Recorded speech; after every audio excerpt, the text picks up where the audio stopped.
Okay, so good evening, you guys. Welcome to our last class of the calendar year 2020.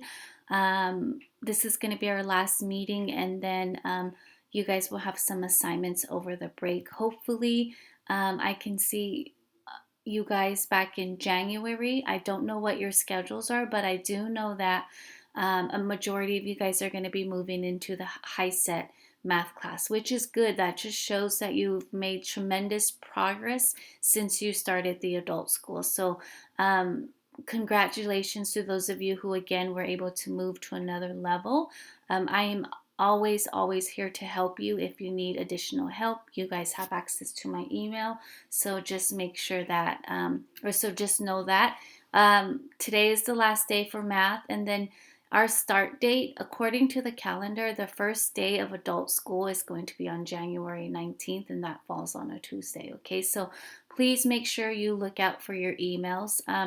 Over break, you do need to be logged into Essentials. In addition to doing, moving at your own pacing guide, I did assign some assignments for you to work over break, which is basically based off on, what I'm ending class on. Like I said, I don't know if you guys are going to come back to me or go to a new teacher.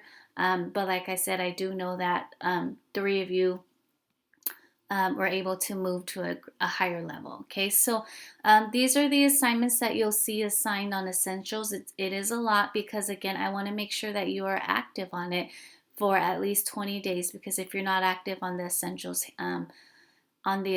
website, it deactivates your account. Okay, so you have to be active on it for 20 days. These are your assignments. Okay, I believe I have we're looking at greatest common factor and least common multiple. Something that we'll look at briefly today, you're looking at the number line. Okay, number lines, we looked at that when we were graphing our inequalities. And then we are going to continue on with looking at exponents and roots.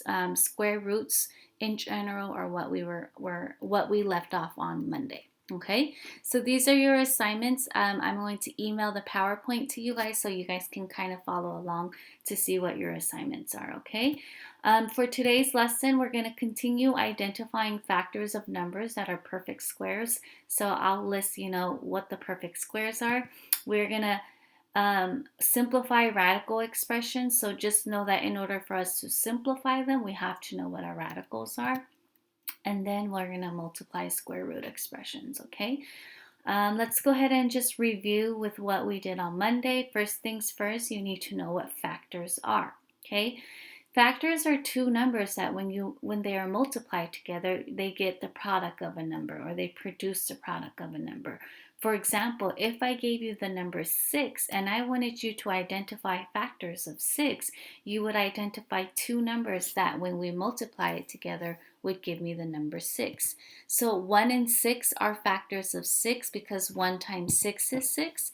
And then 2 and 3, or in this case I put 3 and 2, are also factors of 6 because 2 times 3 is 6. Okay? Another example, 17. Okay? Just know that not all numbers are going to have factors. So those are called prime numbers, which we'll get more into hopefully, when you get into high set math, or if you continue to stay with me. 17 is an example of what we call a prime number, where the only factors are 1 and the number itself, because 1 times 17 is 17. There are no other numbers multiplied together that would produce me 17. Okay, 24 has a lot of factors. Okay, so the reason why I put 24 in there is because I want you to know there's more than there can be more than three different factors or three different pairs of factors for a number. For example, for 24, I know that 1 and 24, that pair of number, 1 times 24 is 24. I know that 2 times 12 is 24. I know that 3 times 8 is 24. And I know that 4 times 6 is 24. So this is an example of me telling you or demonstrating that, again, your factors, you can have more than two pairs. Okay, in this case, I have a total of 4. Okay, so those are factors. Now, so on Monday, we looked at square roots. And in order for you to simplify square roots or really understand square roots, you basically need to know the factors of that number, which is called a radicand, okay, you need to know what the factors are. So the square root of a number is a value that when it's multiplied by itself equals that number, okay? So just know that we use the word perfect square as well, okay? So square roots, we have this radical symbol. This is, we call it a root symbol, but in this case, since we're just being introduced to roots, we call it a square root, okay? And then this n, which is the number that's under the square root symbol, is what we call a radicand. Okay, now again, there is a relationship with square roots and perfect squares. First things first, you need to know what a perfect square is. Okay, so like I said, I usually go down the number line. The product of a perfect square is the product of a number multiplied by itself. Okay, so for example, 1 is a perfect square because 1 times 1 equals 1. Okay, 4 is a perfect square because 2 times 2 equals 4. So again, it's the product of a number multiplied by itself, okay? 9 is a perfect square because again, 3 times 3 is 9. And again, this is the list that we went through for our perfect squares. Please memorize these, learn these, because once you get perfect squares taken care of, then we're going to start looking at perfect cubes, okay? So I usually just go down the number line, and when I say go down the number line, I tell to myself, I look at number 1 and I say, okay, 1 times 1 is 1, so 1 is a perfect square. And then I go to 2, 2 times 2 is 4, so 4 is a perfect square. And then I go to the number 3. I know that 3 times 3 is a perfect, or 3 times 3 is 9, so that means that 9 is a perfect square, okay? So please, again, memorize these, because what we're going to do now is we're going to start simplifying our radicals to where we need to identify factors that are a perfect square, okay? Now, again, there's a relationship with square roots in a perfect square. If I tell you to simplify the square root of 25, I just want to know what number multiplied by itself is going to give me 25. In this case, we would say 25 is a perfect square because 5 times 5 is 25. So again, the square root of 25 would just equal 5. Okay, another example, 144. If I told you to simplify this, you would ask yourself, what number multiplied by itself would give me 144? In this case, it would equal 12, because again, 12 times 12 is 144. Okay, another example, I have the square root of 196. Again, I am trying to ask myself, what number multiplied by itself is going to give me 196? If you play around with numbers in your calculator, meaning I know that 12 times 12 is 144. I know that 13 times 13 is 169. And then when I punch in my calculator, 14 times 14, that equals 196. So the square root of 196 is 14.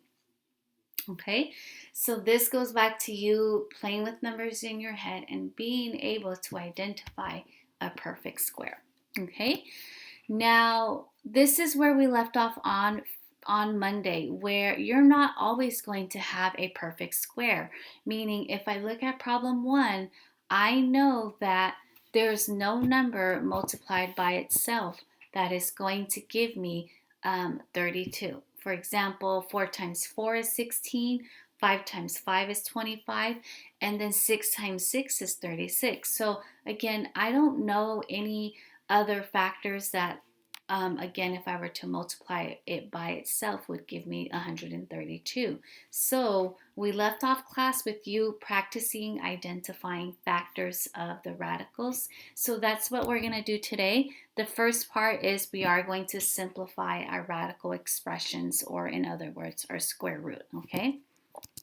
So let's go ahead and get started. The first problem is the square root of 32, okay? And again, I cannot simplify this. I know that there's no number multiplied by itself that's going to give me this, or 32, okay? So the trick to this, and what I what we went over in class, is you want to practice identifying factors of 32, okay? So I create like a 2 column. I know that 1 times 32 is going to equal 32. I know that because 32 is an even number, I know that a number times 2 is going to give me 32, which in this case is 16. I know that 4 times 8 is going to equal 32, and I think those are all of the factors of 32. Okay, you're going to have to play with your calculator if you're not really familiar with your math, with your multiplication. Okay, so the first thing that we do is we identify our factors, and then after that we're going to identify factors of 32 that is a perfect square. Okay, again, key vocabulary is understanding what a perfect square is. Again, a perfect square is a number that, if you multiply by itself, produces that product. So again, I go down the number line. Like I said, you may need to have this memorized so that you can easily identify numbers that are a perfect square. Okay, so let me just write this real quick. 81, 100, 121, 141. Okay, so looking at my factors, I know that 2 and 6 or 16 is a perfect square, and I know that 4 is a perfect square. So what I talked about is that you always want to choose the highest, or in essentials they're going to say the greatest factor that is a perfect square. Okay, so again, looking at my factors of 32, I have a total of 3 pairs. Okay, next after I identify the factors, I want to go ahead and identify factors that are a perfect square. In this case, 16 is a perfect square and 4 is a perfect square. I have 2 factors. In the event that you have 2, you want to identify the greatest factor that is a perfect square. Between 4 and 16, I know that 16 is the greater factor. So what I'm going to do is I'm going to go ahead and rewrite the square root of 32 as the square root of 16 times the square root of 2. Okay, because again, think of this, 16 times 2 is 32. And remember what I said, you always want to rewrite your perfect square first. So because 16 is first, I'm going to rewrite my perfect square again first. Now, when you do that, the square root of 16, you can simplify that. That means that what number multiplied by itself is going to give me 16. In this case, I know it's 4. So if I simplify the square root of 16, which if you use your calculator, okay, I know you guys don't have access to this calculator, but notice as I write down the square root of 16, that's going to equal 4. That's what the square root of 16 is. Again, 4 times 4 is 16. And I'm going to multiply 4 times the square root of 2. Anytime you're multiplying a constant with a radical, it's the same as you multiplying 1 times x. 1 times x is just 1x.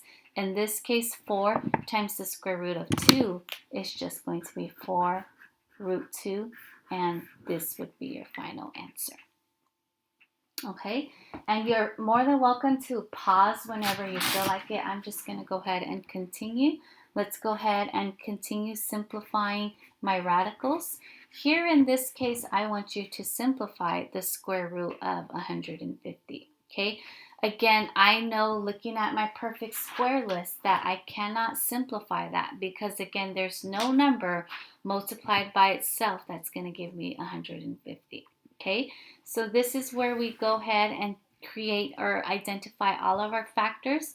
I know that 1 and 150 multiplied together gives me 150. 150 is an even number, so I know that 2 times some number is going to equal 150. That's going to equal 75. Okay, let's go ahead and try 3. Okay, I want to ask myself if 3 times any number is going to equal 50. In this case, 150. 3 times 50 is going to equal 150. Okay, I'm going to try 4. Notice what I'm doing is I'm kind of just going down the number line. I did 1, 2, 3, 4. There are no numbers multiplied by 4 that's going to give me 150. Okay, And then 5, I know that looking at this number, 5 times, I'm sorry, I'm using my calculator right now, but 5 times 30 is going to give me 150. And then I also know that 6 times 25 is going to give me 150. Okay, so know what I did? I kind of just went down the number line. I said, okay, 1 times what number is 150? 2 times what number is going to give me 150, and so forth. Okay, so I believe these are all of my factors. Okay, now that I've identified my factors, I want to go ahead and look at this and identify the factors that are a perfect square. Okay, in this case, I know that 25 is a perfect square. Okay, 25 is a perfect square because 5 times 5 is 25. That's how it's a perfect square. So what I'm going to do is I'm going to rewrite the square root of 150 as the square root of 25 times the square root of 6. Okay, again, I always write my perfect square factor first because when I do that, I can simplify what the square root of 25 is. The square root of 25 is 5, and then 5 times the square root of 6 is just 5 root 6. Okay, so that's problem number 2. Let's go ahead and look at problem number 3. Problem number 3, I want you to simplify the square root of 557. Okay, so this one is a little tricky. Again, I know that there are no other numbers that are going to, I know that there are no perfect squares for 57. So I'm going to go back to, again, listing my factors of 57. Okay, I know that 1 times 57 is 57. There's no number with 2 times another number that's going to equal 57. But I do know that 3 times 19 is going to equal 57. And then I believe that is it with my factors. Okay. Now, the reason why I put this in as an answer is because I want you to know that the square root of 57 is actually in simplest radical form. Now, what do I mean by simplest radical form? That means that there are no factors of 57 where one of the factors are a perfect square. Okay, so that's when it's in simplest radical form.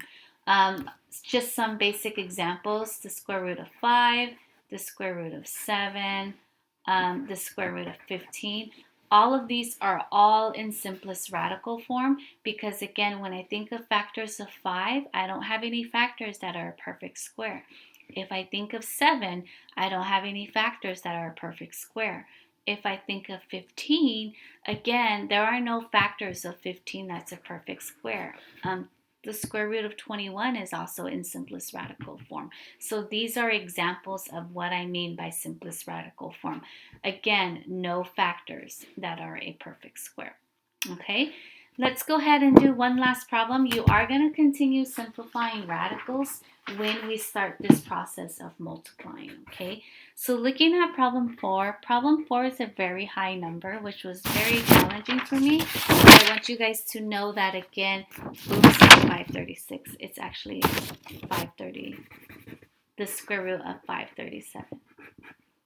I'm sorry, not the square root of 537, the square root of 536. Okay, so again, you want to simplify this. Okay, so the way that I do this is, again, I'm going to go down my number line. I for sure know that 1 times 536 is going to equal 536. And then I'm going to use my phone right here, okay, with my calculator and all, but I go down the number line. Because 536 is an even number, what I usually do is I just take 536 and divide that by 2, which is going to give me 268. This means that 268 times 2, again, is 536, okay? Going down the number line, I'm going to try to see if 3 is a factor. How do I determine if 3 is a factor? I'm going to take 536. I'm going to divide that by 3. Notice how it gives me this decimal, so 3 is not a factor. Now I'm going to try 4, okay? How do I try 4 to see if 4 is a factor? I'm going to take this number, 536, and I'm going to divide that by 4, okay? 4 is a factor. because notice what I did when I divided 536 divided by 4, it gives me 134. So what that means is that 4 times 134 gives me 536. Okay, I'm going to go down the number line. Okay, I'm going to ask myself if 5 is a factor. Okay, how do I determine that? I'm just going to take 536 and divide it by 5. 5 is not a factor because notice how it gives me like a decimal. 6, I'm going to check to see if 6 is a factor. So again, how do I do that? I take 536 and I divide that by 6. Again, this is not a factor. 7, take 536 divided by 7. 7 is not a factor. And then let's go ahead and try 8. I believe 8 is a factor. Again, 536 divided by 8 gives me 67. So that means that, again, 67 times 8 gives me 536. Okay, now looking at my list of factors, because I believe you can try, let's see, there are some larger numbers that you can try. So 16, 64.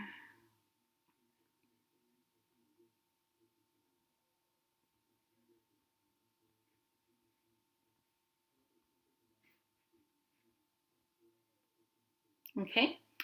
All right. So looking at my list of factors, I know that after I've identified my factors, I want to go ahead and identify the factors that has a perfect square. In this case, I know that 4 is a perfect square. So I'm going to go ahead and rewrite the square root of 536 as the square root of 4 times the square root of 134. Okay, I'm going to go ahead and simplify this. I know that the square root of 4 is 2. 2 times the square root of 134 is just 2 root 134. And that would be your final answer. Now, how do I know if the square root of 134 is simplified? Again, if I just look at the square root of 134, I know that there are no factors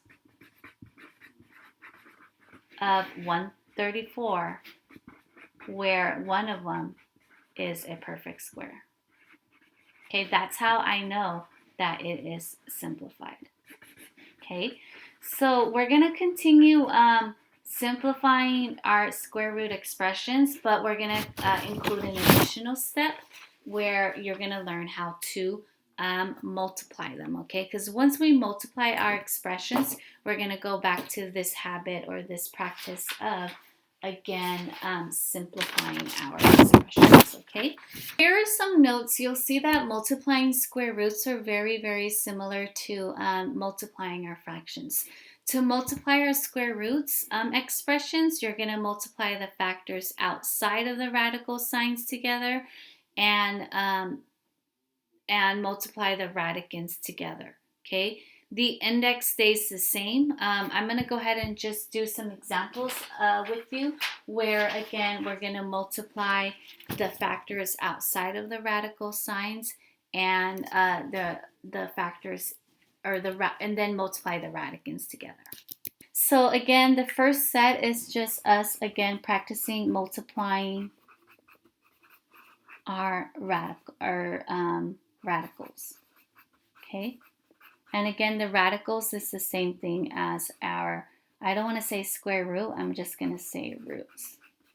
Okay, so first example is just, I'm going to multiply 3 root 2. That's how we read that, 3 root 2. I'm going to multiply that with 5 root 2. Okay, now what you hopefully just copied down is that all you would do is multiply the numbers outside of your radical symbols. So 3 times 5 is 15. Okay, and then what we're going to multiply next is our radicands, but you want to keep this square root symbol. So this is saying that the square root of 2 times the square root of 2 is the square root of 4. Okay, now you want to be careful with this because this is read as 15 times the square root of 4. Notice that I can simplify what the square root of 4 is. 4 is a perfect square. The square root of 4 in this case is going to be 2. So this is now going to be 15 times 2 because again 2 times 2 is 4. 15 times 2 is 30, and this would be your final answer. Okay, let's go ahead and do some more practice with multiplying.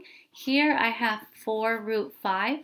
Okay, I'm going to multiply this with 5 root 3. Okay, now again, what you guys just copied down is we're going to multiply the numbers outside of the radicals. So 4 times 5 is 20. And then what I'm going to do now is I'm going to multiply my radicand. So the square root of, I'm going to write this in blue. The square root of 5 times the square root of 3 is the square root of 15. Okay, now you want to ask yourself, can you simplify the square root of 15? I know it's not a perfect square, and I know that if I list the factors of 15, I know that none of the factors are a perfect square. So this would be your final answer. Okay, let's go ahead and just do some more practice, but we're going to look at different what we do when we're multiplying our square root with a constant, okay? So looking at our second set of notes, to multiply a constant by a square root expressions, and we're going to start looking at this part. I'm going to do some practice problems with you for this next rule. You're going to multiply the constant by the factor outside of the radical expressions and keep the radicand the same. Now, for you to understand these steps, notice there's some key words that you need to understand. You need to know what a constant is. You need to know what a factor is. You need to know what a radicand is. Okay, so hopefully, you know, when I do some practice problems, it will make sense to you. Okay, let's just go ahead and get into practice. I'm going to say that this is going to be problem number 3. Okay, problem number 3 is where I'm going to multiply a constant. Remember, a constant is our term without a variable, and I'm going to multiply it with 2 root 2. Okay, now that rule that you guys just copied down tells me that all I need to do is multiply the constant with the factor that's inside of, or that's in front of my radical sign. So I know that 5 times negative 2 is negative 10. And then that second part tells you to just keep the radicand. Well, in this case, the radicand is just going to be 10 square root of 2. This is your final answer. Again, if I just look at 2, it's simplified because thinking of factors of 2, there are no factors of 2 where one of the factors is a perfect square. Okay, let's go ahead and look at another example. I have 6 times 6 root 3. Okay, looking at the rule that you guys just copied down, you're going to multiply, again, your constant with the factor. 6 times 6 is 36, and again, it tells me to keep the radicand. So in this case, my radicand is 3. Again, if I just look at the square root of 3, that's simplified because there are no factors of 3 where one of them is a perfect square. Okay, let's take a step back. I have 2 more problems with you guys, and then you guys are free to go. I want to multiply negative 3 root 10 times the square root of 2. Okay, now this part right here, I want you guys to keep in mind that notice how I don't have a factor outside of the square root of 2. You can say that that factor is 1. Okay, just like how 1x is the same as x, 1 root 2 is the same as root 2. Okay, so what I'm going to do is, again, I'm going to multiply my factors. Negative 3 times 1 is negative 3. And then I'm also going to multiply my radicand. So the square root of 10 times the square root of 10 is the square root of 20. Okay, now be careful with this. Do not box your answer, because if we look at the square root of 20, okay, notice how the square root of 20, I'm sorry, I shouldn't draw that. That's going to confuse you guys. But I have factors of 20 where one of the factors is a perfect square. Again, I know that 1 times 20 is 20. I know that 2 times 10 is 20. And I know that 4 times 5 is 20. Now, if I look at 4 and 5, notice how 4 is a perfect square. So what I'm going to do is I'm going to go ahead and bring down this negative 3. In parentheses, I'm going to rewrite the square root of 20 as the square root of 5 times, the square root of 4 times the square root of 5. Because again, the square root of 4 times the square root of 5 equals the square root of 20. Okay, I'm simplifying the square root of 20 because there's a factor of 20 where one of them is a perfect square. In this case, it's going to be 4. The square root of 4 is 2. 2 times the square root of 5 is 2 root 5. Now, again, notice what I'm going to do. I'm just going to go ahead and multiply my two constants. Negative 3 times negative 2 is, negative 3 times 6, or 2 is negative 6. I'm so sorry, okay? And then again, keep the radical. Okay, square root of 5 is in simplest radical form. Again, there are no factors of 5 where one of them is a perfect square. Okay, last, I just want to wrap up with one problem, and hopefully, again, like I said, with practice on essentials, you guys will be able to do this. I'm going to multiply the square root of 5 times the square root of 6 times 3 root 2. Okay, now anytime you're multiplying numbers, for example, let's say I wanted to multiply 3 times 2 times 8. Remember, we only multiply 2 at a time. So I would multiply 3 times 2 first, which is 6, and then I would multiply that by 8, which would give me 48. Same thing for radicals or radicals. What we're going to do is we're just going to multiply 2 numbers at a time. Remember, if I don't have a factor in front of this square root symbol, that factor would just be 1. Okay, so I'm going to first multiply 1 times 2. 1 times 2 is 2. Okay, and then the square root of 5 times the square root of 6 is the square root of 30. Okay, now what I'm going to do is I'm going to multiply 2 root 30 with 3 root 3. Okay, we're going to repeat this process. I know that 2 times 3 is 6. Okay, the square root of 30 times 2 is the square root of 60. Okay, now we're going to go down our number line and ask ourselves, are there any factors of 60 where one of them is a perfect square? So again, I know that 1 times 60 is going to equal 60. I know that, again, 2 times some number is going to equal 60. So how do I do that? I know that 60 divided by 2 is 30. So again, 2 times 30 is 60. I also know that 20 times 3 is going to give me 60. Okay, we can try 4.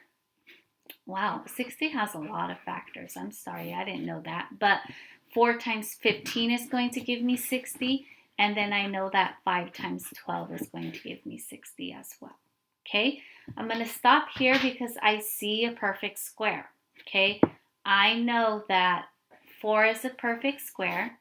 4 times 15 is 60. So what I'm going to do is I'm going to bring down this 6, and I'm going to rewrite the square root of 60 as the square root of 4, because again, we want to write our perfect squares first, times the square root of 15. Okay, we're just going to simplify the parentheses. Okay, so I'm going to bring down this 6. The square root of 4 is 2. 2 times the square root of 15 is just 2 root 15. Okay, now what we can do is we can go ahead and just multiply our factors or our constants. In this case, 6 times 2 is 12. 12 times the square root of 15 is 12 root 15. Okay, again, if you're unsure to see if it's in simplest radical form, ask yourself, what are factors of 15? And if we have factors, are these factors a perfect square? None of these factors are a perfect square, so this is your final answer. Okay, all right, I know it was a lot. You are going to need more practice with this, okay? Like I said, I struggled with this a lot when I was learning this, and it was because I was really weak with my multiplication skills, okay? So once you know your multiplications and you understand that concept of what I mean by playing with numbers in your head, with practice, you should be able to do this successfully, okay?